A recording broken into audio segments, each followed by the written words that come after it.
নমস্কাৰ বন্ধু বান্ধৱীসকল, আজি মই ব্ৰংকাইটিছ ৰোগত আৰ্ছেনিক এলবাম ব্যৱহাৰ হ'বলগীয়া প্ৰধান লক্ষণসমূহৰ বিষয়ে আলোচনা কৰিছোঁ।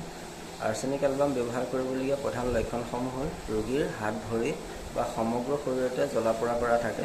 সেই জ্বলা-পোৰা কৰাবোৰত গৰম লগালে বা গৰম খাদ্য খালে, গৰম পানী খালে কিছু সময়ৰ কাৰণে আৰাম পায়।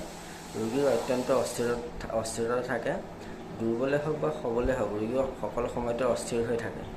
ৰোগীৰ উশাহ নিশাহ লোৱাত কষ্ট পায় আৰু এই উশাহ নিশাহ লোৱাত কষ্ট পোৱাৰ কাৰণে ৰোগীয়ে মৰিম বুলি ভয় কৰি থাকে আৰু মাজে মাজে মৰিম বুলি চিঞৰি থাকে। ৰোগীৰ অত্যাধিক পানী পিয়াহ থাকে।